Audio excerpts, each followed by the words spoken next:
ქალაქის იერსახე მაცხოვრებელთა ყოველდღიურობის ნაწილია. სწორედ ამიტომ ის აყალიბებს მიეკუთვნებულობის შეცემას კონკრეტული ადგილისადმი ჯგუფებისადმი. მაცხოვრებლებს ასოციაცია უჩნდებათ როგორც გეოგრაფიულ ელემენტებთან, ასევე არქიტექტურულ ძეგლებთან.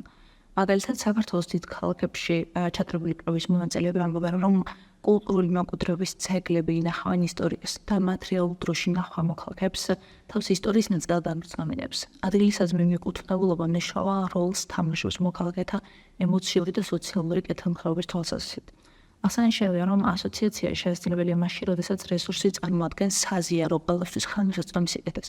სამწუხაროდ, თბილისში არსებულ ისეთ რესურსებს საზიარო ხასიათი აკლია. კონკრეტულად გეოგრაფიული ელემენტები გამოიყენება განსხვავებული დანიშნულებით, ან მასთან მისადგომები არის პრივატიზებული. ამის მაგალითი შეიძლება იყოს ტყურის სანაპიროები, რომლებიც გამოიყენება სატრანსპორტო დანიშნულებით, ან მთაწმინდის ქედი, სადაც მიმდინარეობს ვიზუალური დაბინძურება მშენებლობების სახით. შესაბამისად, არ არის გასაკვირი, რომ თბილისის მაცხოვრებლები ასეთ ბუნებრივ რესურსებს ნაკლებად იყენებენ და ნაკლებად აინტეგრირებენ საკუთარი ყოველდღიური ცხოვრების წესში. გეოგრაფიული რესურსების თვალსაზრისით თბილისში მაცხოვრებლებს მეტნაკლებად აქვთ ხელმისაწვდომობა ხელოვნურად შექმნილ სარეკრეაციო სივრცეებზე, როგორც არის საუბნოს კვერები, მოედანი და სხვა. თუმცა პარალელურად ისინი კარგავენ ხელმისაწვდომობას უყარსებულ ბუნებრივ სივრცეებზე. შედეგად ადამიანები მეტ დროს ატარებენ საკუთარ მიკროსივრცეში, როგორც არის მათი უბანი, ეზო და სხვა, და ნაკლებად გრძნობენ მიეკუთვნებულობას ქალაქში არსებულ ბუნებრივ ელემენტებთან.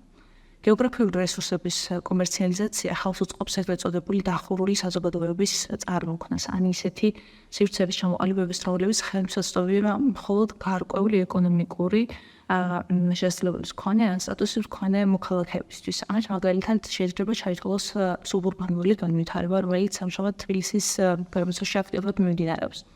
კომერციალიზაციის საკითხზე საუბრობენ საქართველოს დიდ ქალაქებში ჩატარებული პროების მონაწილეები და მითითებენ, რომ გარდა თბილისში მიმდინარე მშენებლობებისა, თბილისის ძველი უბნების იერსახე იცვლება მაშინ, როდესაც ტერიტორია ხდება მასობრივად ტურისტული, იხსნება გასართობი ობიექტები, რაც არღვევს ძველი უბნების სიმყუდროვეს.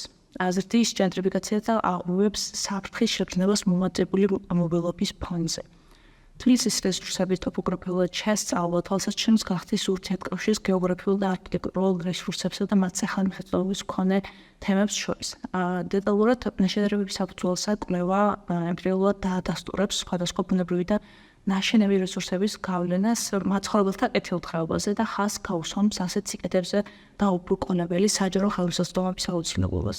აღსანიშნავია, რომ ისეთი არაპირდაპირი აქტივობებიც კი, როგორც არის ასე მონახედით შორიდან ატკბობა, ადამიანებს შეაღწევს ინტერესს, რომლის მოყვარებას, დადებით ემოციებს.